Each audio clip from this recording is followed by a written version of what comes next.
எவ்வளவோ வழிபாடுகள் நம்ம நாட்டில் இருக்குது. அதில் சர்ப்பத்தினுடைய வழிபாடுங்கிறது ரொம்ப மிகச்சிறந்த வழிபாடு. சர்ப்பதோஷத்தினால நமக்கு என்னென்ன பிரச்சனைகள் வருதுங்கிறது ஜோதிடர்கள் நிறையா சொல்கிறாங்க.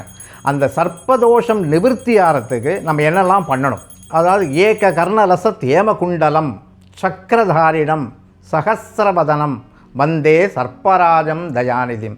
ஆயிரக்கணக்கான பாம்புகள் இருந்தால் கூட இந்த பாம்புகளுக்கெல்லாம் அதிதேவதையாக இருக்கக்கூடிய ராஜாவாக இருக்கக்கூடிய நாகம் எதுனா அது அனந்தன்.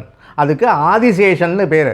இந்த சேஷன்னா என்னென்னா, சேஷன்கிறதுக்கு மீனிங் என்னென்னா, இந்த உலகம் அழிந்த பிறகு, இந்த உலகம் அழிந்த பிறகு என்ன பிரளய காலம்னு சொல்கிறோம். இந்த பிரளய காலம் முடிஞ்ச பிறகு இந்த உலகம் எல்லாம் தண்ணி ஆகிடும். அப்போ என்ன ஆகுனா, பகவான் கிருஷ்ணர் ஒரு சின்ன இலையில், ஆள் இலையில் பாம்புனுடைய படுக்கையில் படுத்திருப்பார். அந்த பாம்பு அவருக்கு ரொம்ப ஹிதமாக இருக்கும், அதாவது கனமாக இருக்காது அந்த பாம்பு. அந்த பாம்பு அதனால தான் அவருக்கு சேஷன் கடைசியில் இருக்கிறதுனால அவருக்கு பேர் சேஷன். சேஷன்லாம் கடைசி வரைக்கும் இருக்கக்கூடியவர். எல்லாமே அழிஞ்சு போனாலும் பகவான் கிருஷ்ணரோட ஆதிசேஷன் மட்டும்தான் இருப்பார். அதனால் அவருக்கு சேஷன்னு பேர். சேஷன்லாம் கடைசி வரை இருக்கக்கூடியவர். இந்த ஆதிசேஷனை வழிபடுறதுனால, இந்த சர்ப்பராஜனை வழிபடுறதுனால நமக்கு என்னென்ன கிடைக்கும்? இந்த சர்ப்பதோஷங்கள் எப்படி நிவர்த்தி ஆகும்? சர்ப்பதோஷம் எதனால் வருதுன்னு சொன்னால், அது என்ன சொல்லுவாங்கன்னா, பழங்காலத்தில் நமக்கு தெரிஞ்சு நாகங்களை டிஸ்டர்ப் தொந்தரவு பண்ணாலோ, நாகங்களை கொன்னாலோ, அதில் குட்டிகளையோ இல்லை அதனுடைய முட்டைகளை அழித்தாலோ வாழ்க்கையில் பல கஷ்டங்கள் வர்றதுக்கு காரணம் சர்ப்பத்தினால் வரக்கூடிய பாவங்கள். இந்த சர்ப்பதோஷம் நிவர்த்தி ஆகணும்னா என்ன பண்ணும்? சர்ப்பராஜன்கிறது யார்? சர்ப்பராஜன்கிறது என்னன்னா, எல்லா பாம்புகளுக்கும் அதிதேவதைவன். அவனுக்கு என்னன்னு கேட்டிங்கன்னா, அவனுக்கு ஒரு 12 வேதத்தில் ஒரு 12 ரகசிய நாமாக்கள் இருக்குது. அந்த 12 நாமாக்களை ஒருத்தன் முறையாக சொல்லி வழிபட்டான்னா அவனுக்கு இருக்கிற நாகதோஷங்கள் எல்லாம் நிவர்த்தி ஆகிடும். ராகு கேது ப்ராப்ளம் இருக்குது, சர்ப்பதோஷம் இருக்குது, நாகதோஷம் இருக்குது. இந்த பாவங்களால் தான் சீக்கிரமாக திருமணம் ஆக மாட்டேங்குது. குழந்தையின்மை மிகப்பெரிய ப்ராப்ளமாக இருக்குது. இப்போது அதுக்கு காரணம் என்னன்னு கேட்டிங்கன்னா, சர்ப்பதோஷம்னு சொல்கிறாங்க. இந்த சர்ப்பதோஷத்தை எப்படி நிவர்த்தி பண்ணுறது? ரொம்ப ஈஸியாக என்ன சொல்கிறாங்கன்னா, ராமேஸ்வரத்தில் போய் திலஹோமம் பண்ணணும், இல்லை ராமேஸ்வரத்தில் போய் நாக பிரதிஷ்டை பண்ணணும். ஒவ்வொரு ஊர்லேயும் போய் திருநாகேஸ்வரம், காளஹஸ்தி, ராமேஸ்வரம், திருப்பாம்புரம், இந்த மாதிரி ஊர்களுக்கு போய் அங்கே நாக பிரதிஷ்டை பண்ணி அந்த தெய்வங்களுக்கு பூஜை பண்ணி அது நிவர்த்தி பண்ணால் அந்த நாகதோஷங்கள்லாம் நிவர்த்தி ஆகும்னு சொல்கிறாங்க. ஆனால் ரொம்ப சிம்பிளாக வீட்லேயே பண்ணக்கூடிய சில விஷயங்கள் இருக்குது. அது ரொம்ப சிம்பிளாக நம்ம பண்ண முடியும். அது என்னென்னு கேட்டிங்கன்னா, நாகபிம்பம் ஒன்று வாங்கி வச்சுங்க. அது செப்பில் இருக்கலாம், இல்லை அலாயில் இருக்கலாம், இல்லை வெள்ளியில் இருக்கலாம். இந்த 5 தலையோடு இருக்கிற நாகத்தை வாங்கி ஒரு கிண்ணத்தில் வைங்க.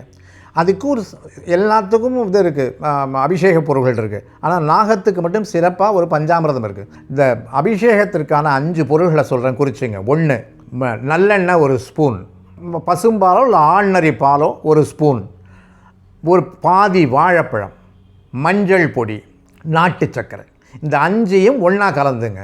இந்த நாகபிம்பம் வச்சுருக்கீங்க இல்லையா, அந்த நாகபிம்பத்துக்கு அபிஷேகம் பண்ணிவிட்டு திரும்ப நல்ல வாட்டர் போட்டு நல்ல தண்ணியை போட்டு அலம்பிட்டு திரும்ப அதில் வச்சுட்டு நான் சொல்கிற 12 திவ்ய நாமாக்கள் அதை மட்டும் பண்ணுங்க.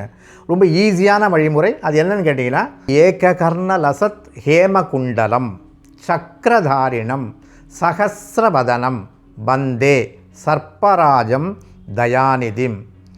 ஓம் ஹ்ரீம் அனந்தாய சர்ப்பராஜாய நமஹ.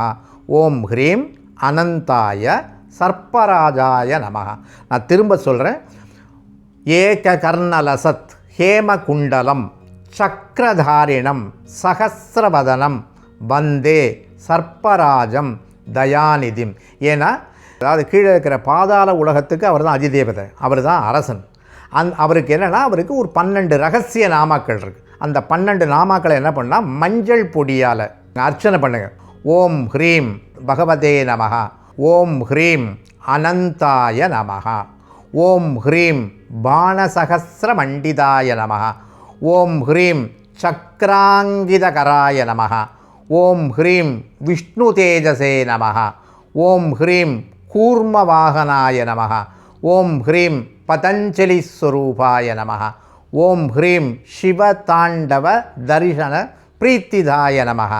ஓம் ஹ்ரீம் திக்பாலகாய நமஹ. ஓம் ஹ்ரீம் புத்திரவரதப்பிரதாய நமஹ. ஓம் ஹ்ரீம் பாதாளவாசினே நமக, ஓம் ஹ்ரீம் சகஸ்ரவதனாய நமக. ஏன்னு கேட்டிங்கன்னா இந்த அனந்தன்கிறவன் ஹரியும் ஹரனும் சேர்ந்த ஒரு வடிவம்.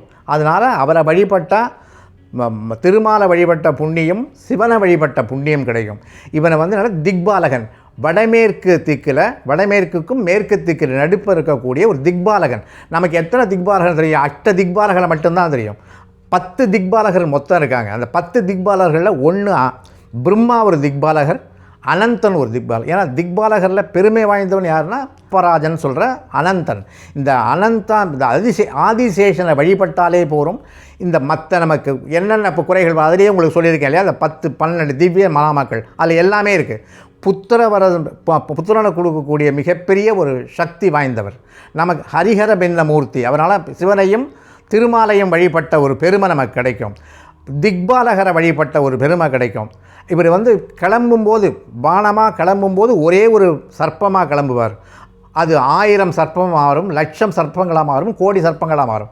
இந்த இதுன்னு சொல்கிறோம் இல்லையா, நாகாஸ்திரம்னு சொல்கிறோம் இல்லையா, அந்த அஸ்திரங்களுக்கெல்லாம் அதிதேவதை அவர் தான்.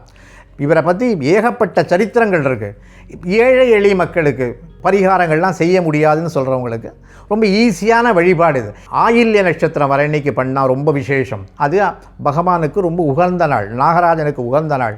இந்த 12 நாமாக்களை வெறும் மஞ்சள் பொடியால் ஒரு கண்டினியூவஸாக ஒரு 21 நாள் ஒரு ஆணோ பெண்ணோ பண்ணாலும் அவன் எதிர்பார்க்கக்கூடிய எல்லா விஷயங்களும் கண்டிப்பாக நடக்கும். ஏன்னா இதுக்காக ஒரு பெரிய பரிகாரம் பண்ணணுங்கிற அத்தியாவசியம் இல்லை. எல்லாராலையும் எல்லா பரிகாரங்களையும் பண்ண முடியாது. இது சிம்பிளான பரிகாரம். அந்த வழிபாடும் பண்ண முடியலன்னா ஓம் ஹ்ரீம் அனந்தாய சர்ப்பராஜாய நமக. இந்த மந்திரம் ரொம்ப சின்ன மந்திரம். ஓம் ஹ்ரீம். ஓம் ஹ்ரீம்ங்கிறது ஓம்ங்கிறது பிரணவம், ஹ்ரீம்ங்கிறது சாக்த பிரணவம், அனந்தன்கிறது சர்ப்பராஜன். அனந்தாய சர்ப்பராஜாய நமக. இந்த மந்திரத்தை உங்களுக்கு நாகதோஷம் இருக்குது, சர்ப்பதோஷம் இருக்குது, குழந்தை இல்லை, கல்யாணமாகலை அப்படின்னு நினைக்கிறவங்க இந்த மந்திரங்களை விடாமல் கனவுலையும் நினைவுகளிலும் எப்போதுமே சொல்லிகிட்டு இருந்தீங்கன்னா இந்த நாக சம்பந்தமாக இருக்கக்கூடிய எல்லா தோஷங்களும் நிவர்த்தி ஆகிடும். நியம நிஷ்டைகளோட எப்படி பண்ணமோ நமக்கு இந்த காரியம் நடக்கணும், குழந்தை வேணும்னா குழந்தை நமக்கு பிறக்கணும் அப்படிங்கிற ஒரு விரதத்தோட ஒரு 21 நாள் இதை டெய்லியே ஒரு மனமாற செஞ்சிங்கன்னா கண்டிப்பாக திருமணமாகும். அது மாதிரி குழந்தை வரம் வேணுங்கிறவங்களும் இதே மாதிரி பண்ணால் கண்டிப்பாக அந்த காரியம் வெற்றிகரமாக அமையும். இது முடிஞ்ச பிறகு இதை கொண்டு போய் தெய்வ சன்னிதானத்தில் இருக்கிற உண்டியலில் போட்டுடணும். போட்டிங்கன்னா அது நமக்கு அந்த காரியங்கள் வெற்றிகரமாக அமையும்.